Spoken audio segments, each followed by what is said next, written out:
नमस्कार दोस्तों, मैं Dharmendra Verma online study with DK में आपका बहुत बहुत स्वागत करता हूं। आज हम बात करने वाले हैं दोस्तों पियाजे, कोहलबर्ग और वाइगोत्स्की के सिद्धांत से संबंधित 50 अति महत्वपूर्ण प्रश्नों के बारे में। दोस्तों मोस्ट इंपोर्टेंट प्रश्न हैं।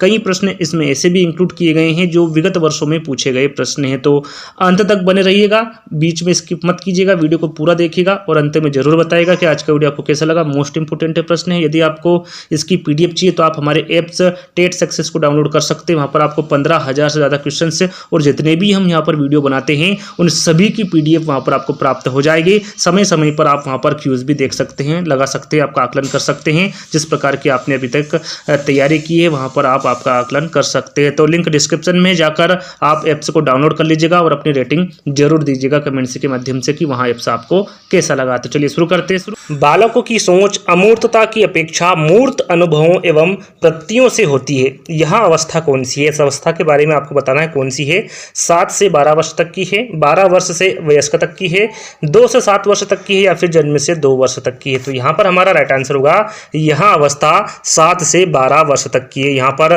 पहला वाला विकल्प हमारा सही रहेगा। चलिए अगला प्रश्न है, निम्न में से कौन पियाजे के अनुसार बौद्धिक विकास का निर्धारक तत्व नहीं? यहाँ पर आपको बताना है 4 विकल्पों में से पियाजे के अनुसार कौन सा बौद्धिक विकास का निर्धारक तत्व नहीं है। तो यहाँ पर हमारा राइट आंसर होगा सामाजिक सहचरण। सामाजिक सहचरण पियाजे के अनुसार बौद्धिक विकास का निर्धारक तत्व नहीं है। यहाँ पर पहला वाला विकल्प हमारा सही रहेगा। चलिए अगला प्रश्न है, पियाजे के अनुसार विकास की पहली अवस्था के दौरान बच्चा किसके द्वारा सबसे बेहतर सीखता है? यहाँ पर आपको बताना है किसके द्वारा सबसे बेहतर सीखता है पियाजे के अनुसार विकास की पहली अवस्था के दौरान बच्चा। तो यहाँ पर हमारा राइट आंसर होगा इंद्रियों के प्रयोग के द्वारा सबसे बेहतर सीखता है बच्चा पियाजे के अनुसार विकास की पहली अवस्था के दौरान। तो यहाँ पर डी वाला विकल्प हमारा सही रहेगा। चलिए अगला प्रश्न है, पियाजे के अनुसार संज्ञानात्मक बाल विकास की कितनी अवस्थाएं हैं? आप सभी को पता है, साधारण सा प्रश्न, काफ़ी बार आपने इस प्रश्न को पढ़ा होगा। तो यहाँ पर पियाजे के अनुसार संज्ञानात्मक बाल विकास की जो अवस्थाएं हैं वो 4 है। कितनी है? 4 प्रकार की है। कौन कौन सी हैं इसके बारे में भी देख लीजिए। देखिए, पियाजे ने संज्ञानात्मक विकास को 4 अवस्थाओं में विभाजित किया है। कितनी अवस्थाओं में विभाजित किया है? 4 अवस्थाएं। कौन कौन सी? संवेदी पेशी अवस्था, पूर्व सक्रियात्मक अवस्था, मूर्त सक्रियात्मक अवस्था और अमूर्त सक्रियात्मक अवस्था। संवेदी पेशी अवस्था जो होती है जन्म से 2 वर्ष तक की होती है। पूर्व सक्रियात्मक अवस्था 2 से 7 वर्ष तक की होती है। मूर्त सक्रियात्मक अवस्था 7 से 11 वर्ष तक की होती है और अमूर्त सक्रियात्मक अवस्था 11 से 15 वर्ष तक की होती है पियाजे के अनुसार। तो इन 4 अवस्थाओं को आपको याद में रखना है क्योंकि ज्यादातर इसी में से पूछा जाता है। तो यहाँ पर अगला प्रश्न है हमारा, लॉरेंस कोहलबर्ग विकास के क्षेत्र में शोध के लिए जाने जाते हैं। यहाँ पर दोस्तों एक बात और ध्यान दीजिएगा, कौन सी पहली अवस्था है, कौन सी दूसरी, कौन सी तीसरी है, कौन सी चौथी अवस्था है, इसके बारे में भी ज़्यादातर पूछ ली जाते हैं प्रश्न। तो इसके बारे में भी आपको जानकारी होना चाहिए, कौन सी पहली अवस्था है, कौन सी दूसरी, कौन सी तीसरी और कौन सी चौथी है। तो यहाँ पर हमारा जो अगला प्रश्न है, लॉरेंस कोहलबर्ग विकास के क्षेत्र में शोध के लिए जाने जाते हैं। कौन से शोध के लिए जाने जाते हैं लॉरेंस कोहलबर्ग विकास के क्षेत्र में? संज्ञानात्मक, शारीरिक, नैतिक या फिर गामक? तो यहाँ पर हमारा राइट आंसर होगा नैतिक। नैतिक शोध के लिए जाने जाते हैं लॉरेंस कोहलबर्ग विकास के क्षेत्र में। आप सभी को पता होगा कि इन्होंने ही नैतिक विकास का जो सिद्धांत है वो लॉरेंस कोहलबर्ग ने ही दिया है और इन्होंने 3 अवस्थाएं बताई है जिनके बारे में हम आगे चर्चा करेंगे। तो यहाँ पर अगला प्रश्न है हमारा, पियाजे के अनुसार बच्चा अमूर्त स्तर पर चिंतन, बौद्धिक क्रियाएं और समस्या समाधान किस अवस्था में करने लगता है? कौन सी अवस्था है जिसमें पियाजे के अनुसार बच्चा अमूर्त स्तर पर चिंतन, बौद्धिक क्रिया और समस्या समाधान किस अवस्था में करने लगता है? इसके बारे में आपको बताना है। तो ये औपचारिक सक्रियात्मक अवस्था जो कि 11 से 16 वर्ष या फिर 11 से 15 वर्ष तक की होती है। देखिए यहाँ पर प्रश्न पूछा जाता है पियाजे की जो 4 अवस्थाएं उसमें दूसरी अवस्था कौन सी है इसके बारे में पूछा जा सकता है। तो आपको पता होना चाहिए, पहली है संवेदी पेशी अवस्था, दूसरी है पूर्व सक्रियात्मक अवस्था, तीसरी है मूर्त सक्रियात्मक अवस्था और चौथी है औपचारिक सक्रियात्मक अवस्था। यहाँ पर जो वर्ष है नहीं दिए रहेंगे और 4 आपको इस प्रकार से 4 विकल्प दिए रहेंगे और उसमें से आपको किसी भी अवस्था के बारे में पूछा जा सकता है, पहली, दूसरी, तीसरी, चौथी। तो इन 4 अवस्थाओं के बारे में आपको पता होना चाहिए। तो यहाँ पर हमारा जो राइट आंसर होगा वो सी वाला रहेगा। चलिए अगला प्रश्न है, पियाजे के अधिगम के संज्ञानात्मक सिद्धांत के अनुसार वह प्रक्रिया जिसके द्वारा संज्ञानात्मक संरचना को संशोधित किया जाता है वह क्या कहलाती? प्रत्यक्षण, समायोजन, समावेशन या फिर स्कीमा। तो यहाँ पर हमारा सही आंसर है वहाँ समावेशन कहलाती है। यहाँ पर सी वाला विकल्प हमारा सही रहेगा। वहाँ क्या कहलाती है? वहाँ समावेशन कहलाती है। चलिए अगला प्रश्न है, कोहलबर्ग के अनुसार सही और गलत प्रश्नों के बारे में निर्णय लेने में शामिल चिंतन प्रक्रिया को कहा जाता है। क्या कहा जाता है? चिंतन प्रक्रिया को कोहलबर्ग के अनुसार सही और गलत प्रश्नों के बारे में निर्णय लेने में शामिल जो चिंतन प्रक्रिया है उसको क्या कहा जाता है, इसके बारे में आपको बताना है। तो उसे नैतिक तर्कणा कहा जाता है। यहाँ पर बी वाला विकल्प हमारा सही रहेगा। चलिए अगला प्रश्न है, एक विद्यार्थी है वो अपने समकक्ष व्यक्तियों के समूह के प्रति आक्रामक व्यवहार करता है और विद्यालय के मापदंडों को नहीं मानता। इस विद्यार्थी को रिक्त स्थान में सहायता की आवश्यकता है। किस क्षेत्र में सहायता की आवश्यकता है? तो इसे भावात्मक क्षेत्र में सहायता की आवश्यकता है। यहाँ पर पहला वाला विकल्प हमारा सही रहेगा। चलिए अगला प्रश्न है, पियाजे के अनुसार संज्ञानात्मक विकास के किस चरण पर बच्चा वस्तु स्थायित्व को प्रदर्शित करता है? यहाँ पर आपको बताना है पियाजे के अनुसार संज्ञानात्मक विकास के किस चरण में बच्चा वस्तु स्थायित्व को प्रदर्शित करता है। तो यहाँ पर हमारा सही आंसर होगा संवेदी प्रेरक चरण या फिर संवेदी प्रेरक अवस्था। इसमें पियाजे के अनुसार संज्ञानात्मक विकास के संवेदी प्रेरक चरण में बच्चा वस्तु स्थायित्व को प्रदर्शित करता है। यहाँ पर सी वाला विकल्प हमारा सही रहेगा। और कमेंट्स के माध्यम से बताना है कि ये पियाजे की कौन सी अवस्था है, पहली है, दूसरी है, तीसरी है या फिर चौथी। कमेंट्स के माध्यम से जरूर बताइएगा। चलिए अगला प्रश्न है, निम्न सिद्धांतों में से कौन बच्चे के बौद्धिक विकास के 4 चरणों संवेदी चालक, पूर्व परिचालक, सुदृढ़ परिचालक एवं औपचारिक परिचालक को चिन्हित करता है? यहाँ पर आपको बताना है 4 विकल्पों में से। तो यहाँ पर हमारा राइट आंसर होगा जिन पियाजे का संज्ञानात्मक विकास सिद्धांत है। इन्होंने 4 सिद्धांत दिए थे, 4 अवस्थाएं बताई थी जिनके बारे में मैंने आपको बता दिया है। निम्न सिद्धांतों में से कौन बच्चे के बौद्धिक विकास के 4 चरणों जैसे कि संवेदी चालक, पूर्व परिचालक, सुदृढ़ परिचालक और औपचारिक परिचालक को चिन्हित करता है? तो वो जिन पियाजे का संज्ञानात्मक विकास सिद्धांत चिन्हित करता है। यहाँ पर सी वाला विकल्प हमारा सही रहेगा। और इन 4 अवस्थाओं के बारे में मैंने आपको अच्छे से बता दिया है। तो यहाँ पर अगला प्रश्न है, पियाजे के अनुसार मूर्त सक्रियाओं का स्तर किस अवधि में घटित होता है? देखिए मैंने आपको बताया था कि इस प्रकार के प्रश्न पूछे जाते हैं और वही प्रश्न आ गया, पर यहाँ पर प्रश्न में पूछा गया है पियाजे के अनुसार मूर्त सक्रियाओं का स्तर किस अवधि में घटित होता है? तो हमारा यहाँ पर सही आंसर होगा 7 से 11 वर्ष में घटित होता है पियाजे के अनुसार मूर्त सक्रियाओं का स्तर। तो यहाँ पर हमारा जो राइट आंसर होगा वो सी वाला रहेगा। कमेंट्स के माध्यम से जरूर बताएगा जन्म से 2 वर्ष तक की अवस्था कौन सी पियाजे के अनुसार, 2 से 7 वर्ष तक की कौन सी है और 11 से 15 वर्ष तक की कौन सी अवस्था है, जिसके बारे में आपको बता चुका हूं। वीडियो को पीछे ना ले जाकर जो मैंने बताया है उसको मत सुनिएगा, उसको एक बार आपने सुन लिया है, इसके बाद आपको आंसर देना है कि इसके सही आंसर क्या होगा। अब आपको यहाँ पर आपके विवेक से आंसर देना है। तो यहाँ पर हमारा जो अगला प्रश्न है, लॉरेंस कोहलबर्ग के द्वारा प्रस्तावित निम्नलिखित चरणों में से प्राथमिक विद्यालय के बच्चे किन चरणों का अनुसरण करते हैं? यहाँ पर आपको बताना है प्राथमिक विद्यालय के बच्चे किन चरणों का अनुसरण करते हैं। 4 विकल्पों में से आपको सही विकल्प का चयन करना है। तो यहाँ पर हमारा राइट आंसर है आज्ञा पालन और दंड उन्मुखीकरण का अनुसरण करते हैं प्राथमिक विद्यालय के बच्चे लॉरेंस कोहलबर्ग के द्वारा। तो यहाँ पर हमारा जो राइट आंसर होगा वो पहला वाला रहेगा। चलिए अगला प्रश्न है, पियाजे के संज्ञानात्मक विकास सिद्धांत के अनुसार संवेदी क्रियात्मक अवस्था होती है कब से कब तक की होती है? पियाजे के संज्ञानात्मक विकास सिद्धांत के अनुसार संवेदी क्रियात्मक अवस्था के बारे में पूछा गया है, जिसका मैंने जिक्र पहले भी आपको बता चुका हूं। शुरू में ही मैं पियाजे के संज्ञानात्मक विकास की जो 4 अवस्थाएं हैं उनके बारे में मैं आपको पहले ही बता चुका हूँ। तो यहाँ पर कोई भी कन्फ्यूजन नहीं होना है, डायरेक्टली उसका आंसर लगाना है जन्म से 2 वर्ष। पियाजे के संज्ञानात्मक विकास सिद्धांत के अनुसार जो संवेदी क्रियात्मक अवस्था होती है वो जन्म से 2 वर्ष तक की होती है। यहाँ पर पहला वाला विकल्प हमारा सही रहेगा। चलिए अगला प्रश्न है, वाइगोत्स्की ने बाल विकास के बारे में कहा है कि यहाँ पर वाइगोत्स्की लिखा हुआ थोड़ा सा मिसप्रिंट हुआ, तो ध्यान दीजिएगा। वाइगोत्स्की ने बाल विकास के बारे में क्या कहा है? यहाँ पर 4 विकल्पों में से आपको सही विकल्प का चयन करना है। तो यहाँ पर हमारा राइट आंसर है वाइगोत्स्की ने बाल विकास के बारे में कहा है कि यह सामाजिक अंतःक्रियाओं के कारण होता है। यहाँ पर बी वाला विकल्प हमारा सही रहेगा। चलिए अगला प्रश्न है, घटना और वस्तुओं के बारे में बच्चा तार्किक रूप में सोच सकता है। पियाजे के चरणों के संबंध में सही कथन, यहाँ पर आपको पियाजे के चरणों के संबंध में सही कथन बताना है, क्या होगा? तो यहाँ पर हमारा राइट आंसर होगा मूर्त संचालन प्रक्रिया। यहाँ पर सी वाला विकल्प हमारा सही रहेगा। ये पियाजे के चरणों के संबंध में सही कथन है, यहाँ पर सी वाला विकल्प हमारा सही रहेगा। चलिए अगला प्रश्न है, पियाजे की औपचारिक सक्रियात्मक अवस्था बालक की किस आयु अवधि तक मानी जाती है? मैंने पहले भी कहा था और अब भी कह रहा हूँ, आपको सभी को पता होना चाहिए कौन सी अवस्था कितने वर्ष तक की होती है, ये सभी आपको जानकारी होना चाहिए। तो यहाँ पर हमारा राइट आंसर होगा जो पियाजे की औपचारिक सक्रियात्मक अवस्था जो कि चौथी अवस्था मानी जाती है वो 11 से 15 वर्ष तक की होती है। यहाँ पर डी वाला विकल्प हमारा सही रहेगा। यहाँ भी आपको पता होना चाहिए कि जो औपचारिक सक्रियात्मक अवस्था है ये कौन सी अवस्था है। तो ये जो औपचारिक सक्रियात्मक अवस्था है ये चौथी अवस्था है। पहली है संवेदी पेशीय अवस्था, दूसरी है पूर्व सक्रियात्मक अवस्था, तीसरी है मूर्त सक्रियात्मक अवस्था और चौथी है अमूर्त सक्रियात्मक अवस्था या फिर औपचारिक सक्रियात्मक अवस्था। तो इसके बारे में आपको पता होना चाहिए। तो यहाँ पर जो राइट आंसर होगा वो डी वाला रहेगा। चलिए अगला प्रश्न है, वह कौन सा स्थान है जहां बच्चे के संज्ञानात्मक विकास को सबसे बेहतर तरीके से प्रभावित किया जा सकता है? यहाँ पर आपको बताना है वहाँ कौन सा स्थान है। तो यहाँ पर हमारा राइट आंसर होगा वहाँ विद्यालय एवं कक्षा पर्यावरण है। ये सबसे बेहतर तरीका है जहाँ बच्चे के संज्ञानात्मक विकास को सबसे बेहतर तरीके से परिभाषित किया जा सकता है। यहाँ पर बी वाला विकल्प हमारा सही रहेगा।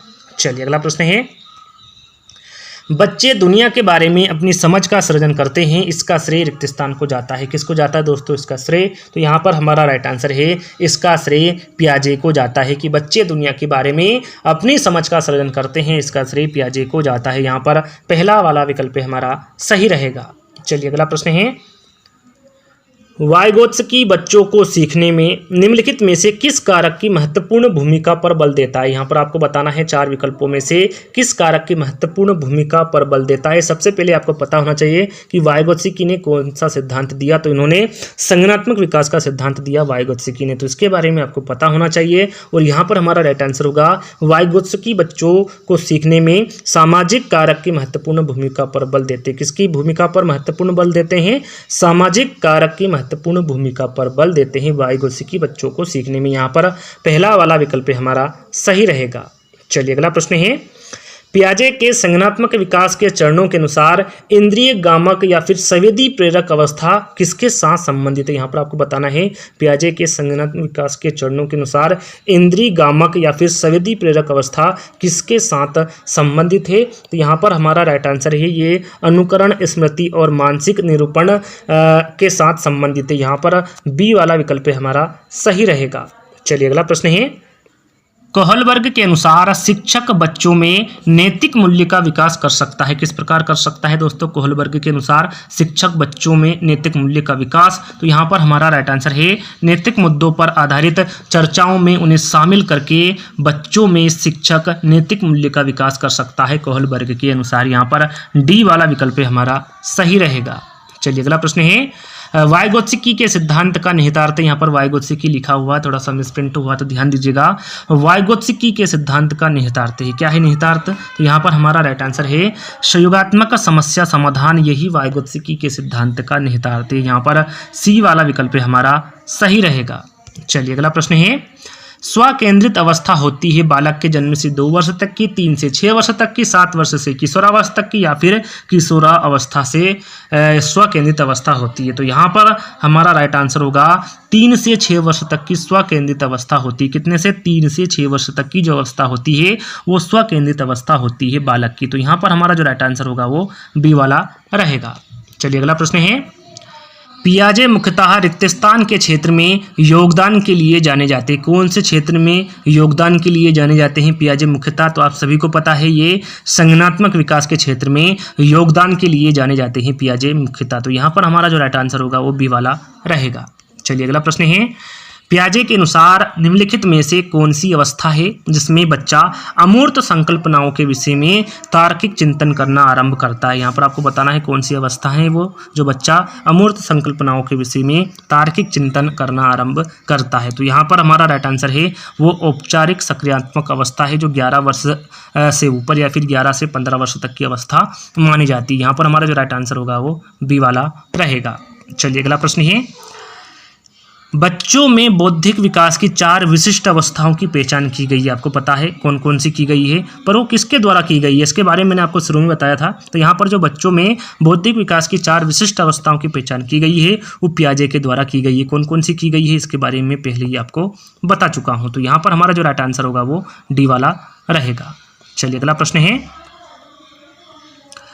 वह अवस्था जब बच्चा तार्किक रूप में वस्तुओं व घटनाओं के विषय में चिंतित प्रारंभ करता है वो कौन सी अवस्था है। यहाँ पर आपको बताना है वह कौन सी अवस्था है जब बच्चा तार्किक रूप से वस्तुओं व घटनाओं के विषय में चिंतन प्रारंभ करता है। तो यहाँ पर हमारा सही आंसर है वह अवस्था मूर्त सक्रियात्मक अवस्था है। यहाँ पर डी वाला विकल्प हमारा सही रहेगा। यहाँ पर आपको बताना है यह अवस्था कितने से कितने वर्ष तक की रहती है और यह अवस्था पियाजे के अनुसार कौन सी अवस्था है। ये दोनों आंसर मुझे कमेंट से बॉक्स में चाहिए, आपको कमेंट से में इसका आंसर देना है। तो यहाँ पर हमारा जो राइट आंसर होगा वो डी वाला रहेगा। मैं बार बार दोस्तों इसलिए बोल रहा हूँ कि आप बार बार इन प्रश्नों को लिखेंगे, इन प्रश्नों को ध्यान में रखेंगे तो आपको अच्छे से याद हो जाएंगे। तो यहाँ पर अगला प्रश्न है हमारा, बच्चों के संज्ञानात्मक विकास को सबसे अच्छे तरीके से कहाँ परिभाषित किया जा सकता है। कहाँ परिभाषित किया जा सकता है दोस्तों बच्चों के संज्ञानात्मक विकास को सबसे अच्छे तरीके से। तो यहाँ पर हमारा राइट आंसर है विद्यालय एवं कक्षा में बच्चों के संज्ञानात्मक विकास को सबसे अच्छे तरीके से परिभाषित किया जा सकता है। यहाँ पर बी वाला विकल्प हमारा सही रहेगा।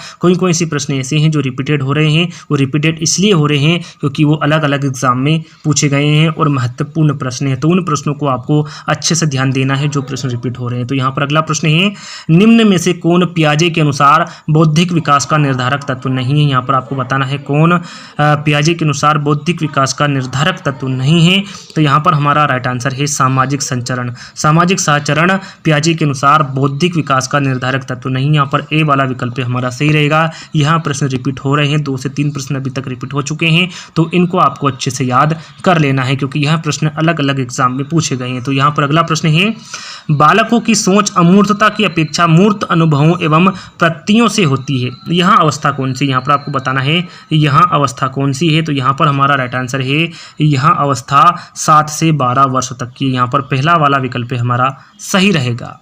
चलिए अगला प्रश्न है, निम्नलिखित में से कौन सा कथन पियाजे के सिद्धांत के अनुसार कहा नहीं जा सकता। प्रश्न को ध्यान से पढ़ना है, प्रश्न में पूछा गया है वहाँ कौन सा कथन है जो पियाजे के सिद्धांत के अनुसार कहा नहीं जा सकता। तो वहाँ कथन है निरंतर अभ्यास से अधिगम होता है। यह कथन पियाजे के सिद्धांत के अनुसार कहा नहीं जा सकता। यहाँ पर डी वाला विकल्प हमारा सही रहेगा। चलिए अगला प्रश्न है, निम्नलिखित में से कौन सी पूर्व सक्रियात्मक विचार की एक सीमा नहीं है। 4 विकल्पों में से आपको बताना है कौन सी पूर्व सक्रियात्मक विचार की एक सीमा नहीं है। तो यहाँ पर हमारा राइट आंसर होगा प्रतिकारात्मक विचार का विकास। ये पूर्व सक्रियात्मक विचार की एक सीमा नहीं है। यहाँ पर सी वाला विकल्प हमारा सही रहेगा। चलिए अगला प्रश्न है, पियाजे के अनुसार 2 से 7 वर्ष के बीच का एक बच्चा संज्ञानात्मक विकास के रिक्त स्थान अवस्था में, यहाँ पर आपको बताना है पियाजे के अनुसार बताना है आपको कि 2 से 7 वर्ष के बीच में एक बच्चा संज्ञानात्मक विकास की कौन सी अवस्था में, तो वो पूर्व सक्रियात्मक अवस्था में ही। याद रखिएगा 2 से 7 वर्ष के बीच की जो अवस्था होती है वो पूर्व सक्रियात्मक अवस्था होती है पियाजे के अनुसार। तो यहाँ पर हमारा जो राइट आंसर होगा वो डी वाला रहेगा। चलिए अगला प्रश्न है, नवीन जानकारी को शामिल करने के लिए वर्तमान स्कीमा या फिर अवधारणा में बदलाव की प्रक्रिया क्या कहलाती है। यहाँ पर आपको बताना है बदलाव की प्रक्रिया क्या कहलाती है। तो यहाँ पर हमारा राइट आंसर है नवीन जानकारी को शामिल करने के लिए वर्तमान स्कीमा या फिर अवधारणा में बदलाव की प्रक्रिया आत्मसातीकरण कहलाती है। यहाँ पर हमारा जो राइट आंसर होगा वो पहला वाला रहेगा। चलिए अगला प्रश्न है, मानसिक संरचनाएं जो चिंतन के निर्माण प्रखंड है, इसके लिए पियाजे ने किस शब्द या फिर किस पद का प्रयोग किया है। जिन परिपक्वन प्रखंड, स्कीमा या फिर अवधारणाएं या फिर विकास के क्षेत्र। तो यहाँ पर हमारा राइट आंसर होगा मानसिक संरचनाएं जो चिंतन के निर्माण प्रखंड है, इसके लिए पियाजे ने जिस शब्द या फिर जिस पद का प्रयोग किया है वो स्कीमा या फिर अवधारणाएं हैं। इस शब्द या फिर इस पद का प्रयोग किया है पियाजे ने। तो यहाँ पर हमारा जो राइट आंसर होगा वो सी वाला रहेगा। चलिए अगला प्रश्न है, वाइगोत्स्की के अनुसार बच्चे स्वयं से क्यों बोलते हैं। यहाँ पर आपको बताना है 4 विकल्पों में से वाइगोत्स्की के अनुसार बच्चे स्वयं से क्यों बोलते हैं, इसके बारे में आपको बताना है। तो यहाँ पर हमारा राइट आंसर है बच्चे अपने कार्य को दिशा देने के लिए बोलते हैं वाइगोत्स्की के अनुसार। तो यहाँ पर हमारा जो राइट आंसर होगा वो डी वाला रहेगा। चलिए अगला प्रश्न है, अमूर्त वैज्ञानिक चिंतन के लिए क्षमता का विकास निम्नलिखित अवस्थाओं में से किसकी एक विशेषता है। यहाँ पर आपको बताना है 4 अवस्थाओं में से किसकी एक विशेषता है। अमूर्त वैज्ञानिक चिंतन के लिए क्षमता का विकास, तो यहाँ विशेषता औपचारिक सक्रियात्मक अवस्था की है। तो यहाँ पर हमारा जो राइट आंसर होगा वो बी वाला रहेगा। चलिए अगला प्रश्न है, निम्नलिखित कथनों में से कौन सा वाइगोत्स्की के द्वारा प्रस्तावित विकास तथा अधिगम के बीच संबंध का सर्वश्रेष्ठ रूप से सार प्रस्तुत करता है। यहाँ पर आपको बताना है वाइगोत्स्की के द्वारा प्रस्तावित विकास तथा अधिगम के बीच संबंध का सर्वश्रेष्ठ रूप में सार कौन प्रस्तुत करता है। तो ये अधिगम एवं विकास समानांतर प्रक्रिया है, ये सर्वश्रेष्ठ रूप में सार प्रस्तुत करता है प्रस्तावित विकास तथा अधिगम के बीच संबंध का वाइगोत्स्की के द्वारा। तो यहाँ पर हमारा जो राइट आंसर होगा वो बी वाला रहेगा। चलिए अगला प्रश्न है, कोहलबर्ग के सिद्धांत के पूर्व परंपरागत स्तर के अनुसार कोई नैतिक निर्णय लेते समय एक व्यक्ति निम्नलिखित में से किस तरह प्रवृत्त होता है। यहाँ पर आपको बताना है 4 विकल्पों में से किस तरह प्रवृत्त होगा कोहलबर्ग के सिद्धांत के पूर्व परंपरागत स्तर के अनुसार। तो वो अंतर्निहित संभावित दंड की तरफ प्रवृत्त होगा कोहलबर्ग के सिद्धांत के पूर्व परंपरागत स्तर के अनुसार। यहाँ पर डी वाला विकल्प हमारा सही रहेगा।